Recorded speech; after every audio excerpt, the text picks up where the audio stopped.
What do you think you are doing? Get out of here right now! Get that black janitor off the stage before the parents think she's part of the ceremony. The director's voice thundered through the crowded auditorium, just seconds after an almost imperceptible incident, almost. The venue was St. Andrew's Academy, one of the most expensive schools in the country, where a single semester costs more than an average person's yearly salary. That night was special. Student graduation, celebrities in attendance, political figures, and the financial elite of the city. Every detail had been rehearsed to perfection. Except that moment. She was there, a black woman wearing a simple janitor's uniform, pushing a mop bucket on wheels and holding a damp cloth. She carefully cleaned the steps of the stage, trying to finish before the ceremony began. But in a single moment of misjudgment, the bucket wheel turned, and a small puddle of dark water slowly slid across the floor. It was just enough for the director, walking in a hurry, to step right in it, soaking his freshly polished Italian leather shoe. He froze, looked down, saw the dirty water on his shining shoe, then looked up at her, as if she had just committed a crime. "You ruined my shoe, my event, the image of this school," he shouted, loud enough for everyone to hear. To humiliate, to make an example, right in front of the elite. She kept her eyes down, the cloth still in her hand, and tried to apologize. But he cut her off. "You don't belong here." Some parents chuckled under their breath. Others whispered in quiet approval. But no one knew who she really was. And on that stage where she was dismissed like a mistake, she would return. Not with a bucket, but with a truth that would silence them all. Speaking head, comment below and tell us, what country and city are you watching this from?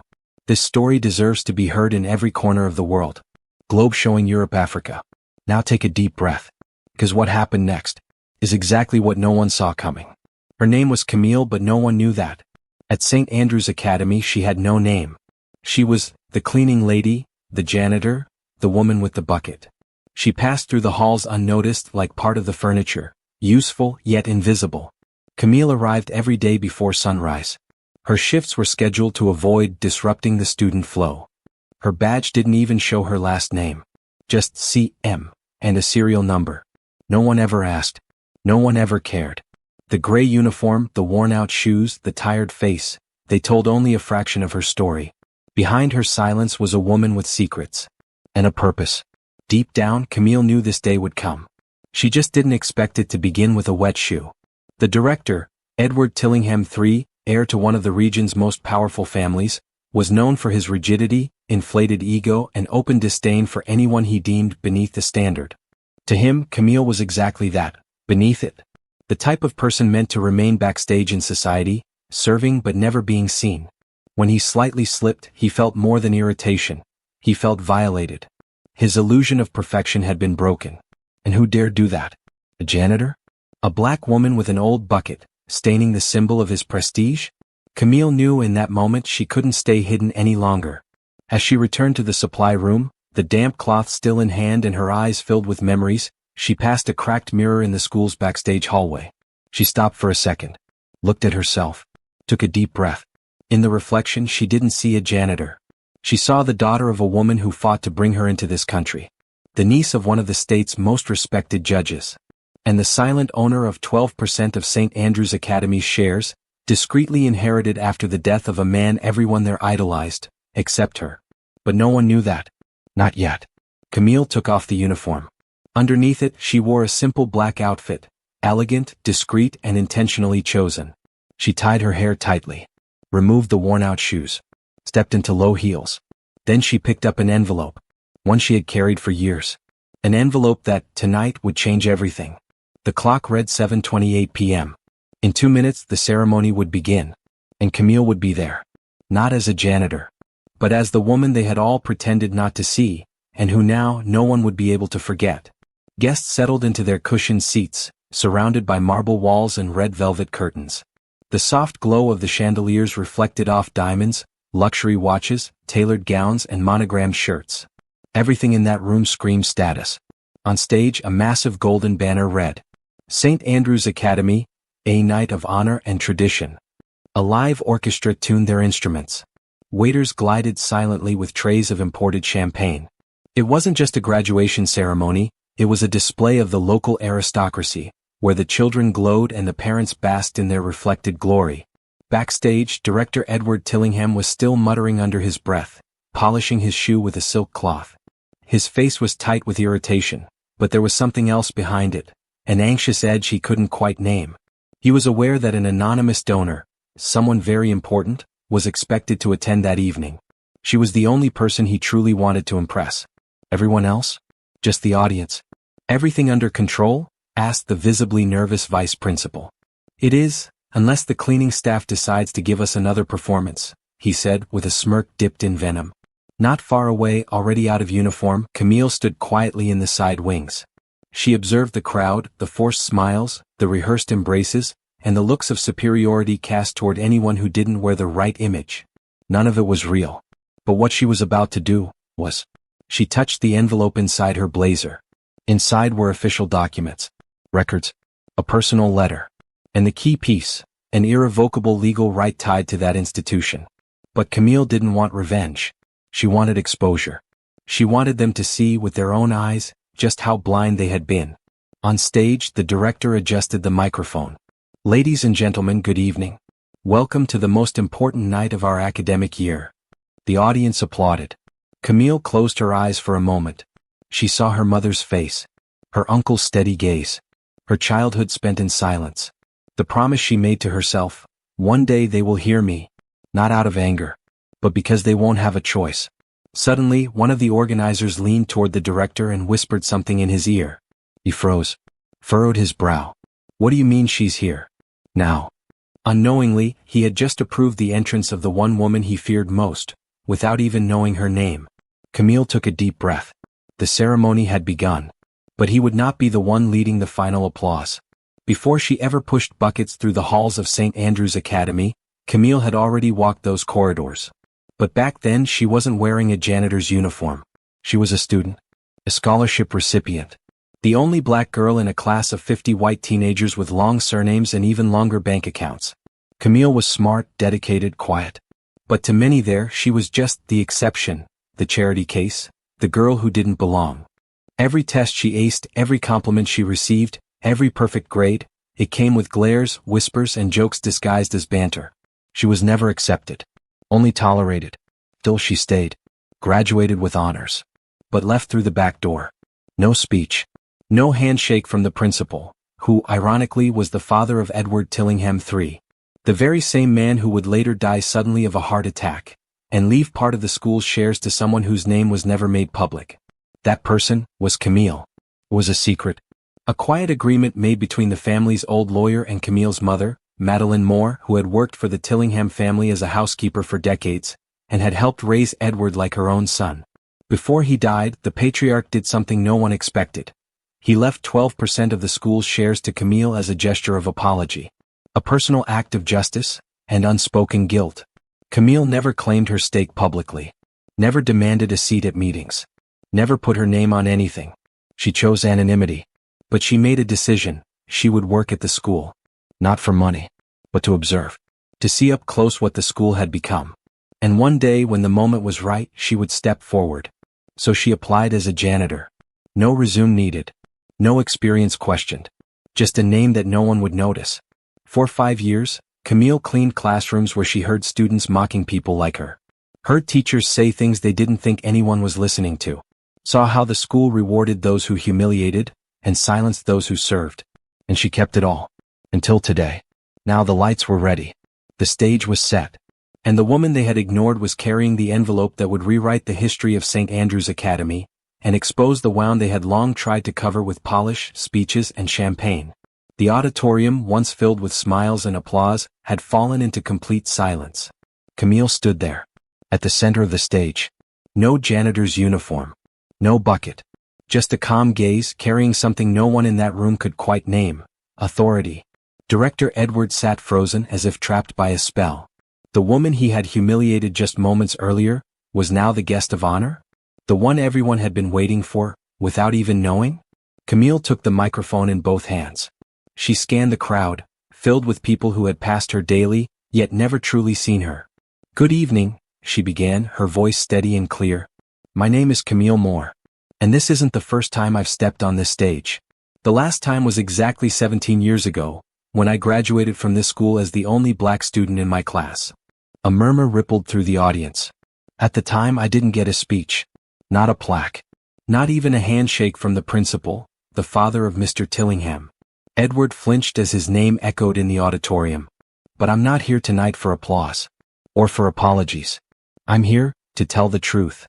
Some parents sat straighter. Others lowered their eyes. Camille opened the envelope. She pulled out a set of documents and held them up calmly so the cameras and audience could see. These are the legal papers granting me 12% ownership of this school.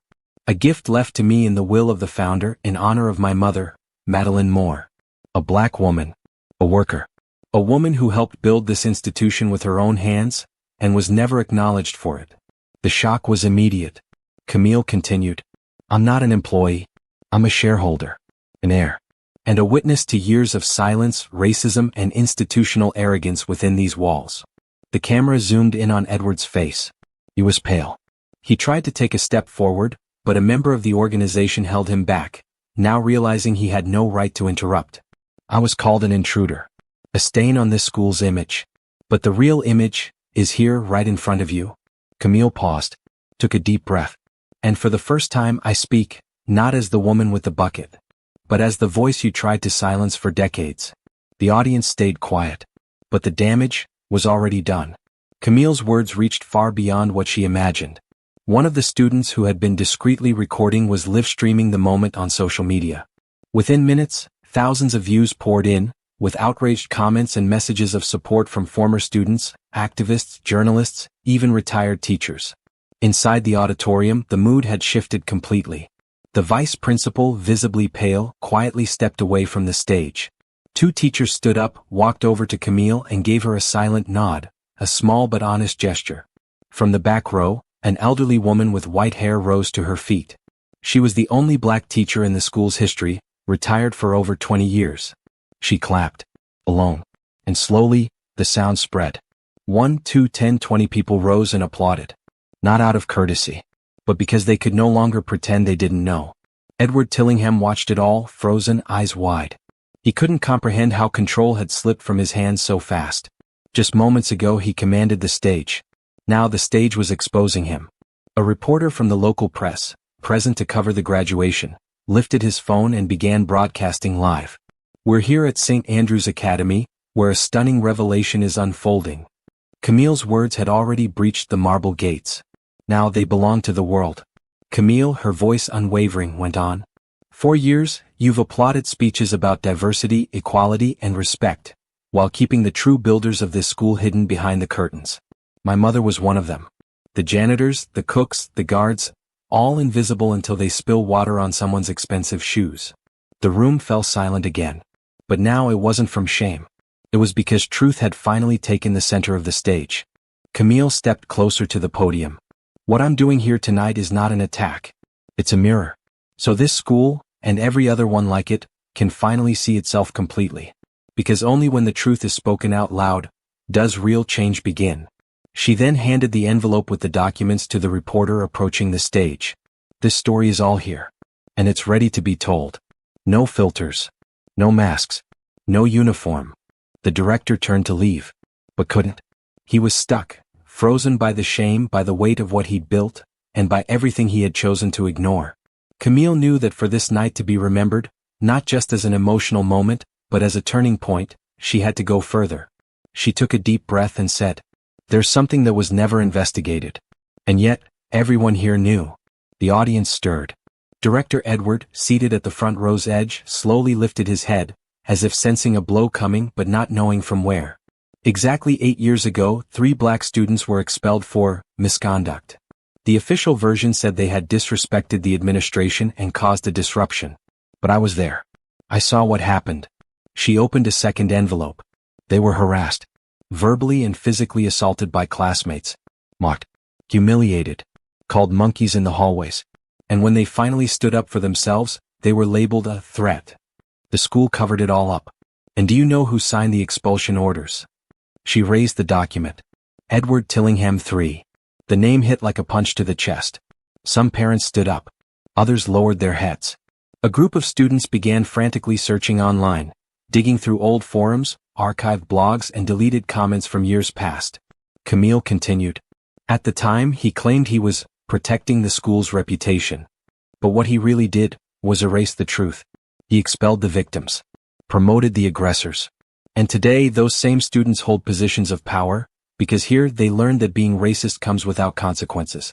At least, until now. The reporter filming nearly gasped. Her microphone picked up the whispers rising in the audience.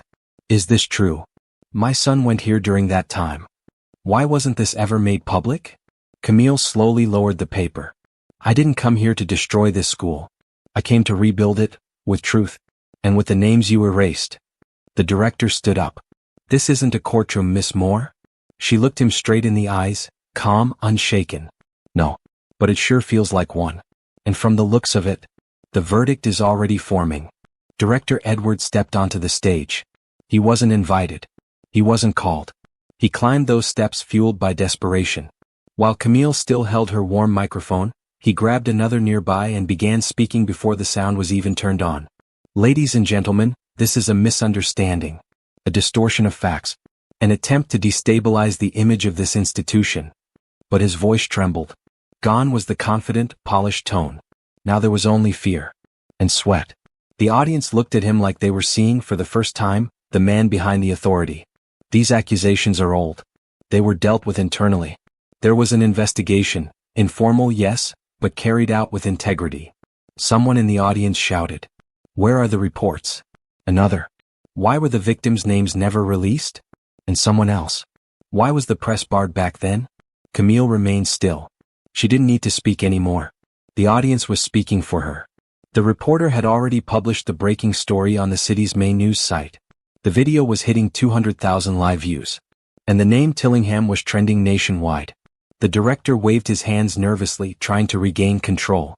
You don't understand what's at stake. This school represents values, tradition, excellence. We cannot allow. He was cut off by applause. But not for him. Camille stepped down from the stage. Around her, students, teachers, and former staff members began to rise and walk toward her. She was no longer alone. And she never would be again. Members of the school board, some present in the audience, quietly moved to hold a private meeting. It was clear, Edward's leadership was collapsing right there, under the very lights of the event he had hoped would elevate him. An event assistant leaned into Edward's ear and whispered something. He froze. Looking around, he realized he had lost. The audience. The power. The narrative. Everything. Camille stood at the back of the room watching. Not with bitterness, but with the quiet strength of someone who never sought revenge. Because justice was speaking for her now. Edward left the stage through the side. No final speech. No applause. The ceremony didn't end. But it changed names. It was no longer a celebration of the elite. It became the birth of a new story. Written by a woman everyone ignored. Until she became impossible to ignore. Camille never returned to St. Andrews. She didn't need to. The school still stands. The walls remain tall. The red carpets are still rolled out. But something inside will never be the same. Because in a world where status speaks louder than character, and image weighs more than truth, a voice finally found a way to be heard. And that voice wore simple shoes, pushed a mop bucket, and was named Camille Moore. Her story wasn't about revenge, it was about visibility. She didn't shout. She waited. And when the time came, no one could silence her. Today her name is in headlines, classrooms, conversations, and in the minds of people who now ask themselves, how many Camilles have passed through my life, and I didn't see them? With every school that rethinks its policies, every company that reviews its hiring practices, every young person who finally feels seen in the mirror, Camille left a mark. She proved that you don't have to scream to shatter silence. Sometimes all it takes is choosing the right moment. And speaking with truth. Justice didn't arrive with rage. It arrived with presence. With courage. With the voice everyone ignored. Until ignoring her was no longer possible. And now, after everything you've witnessed, one question remains. Who have you been ignoring? And what lesson did this story leave with you? Tell us in the comments. We want to hear how this story made you feel and what it awakened in you. And if you believe that truths like this deserve to be told, subscribe now to What No One Saw, hit the like button, and turn on the notification bell. Because the next story might be even more shocking. And you don't want to miss what no one saw.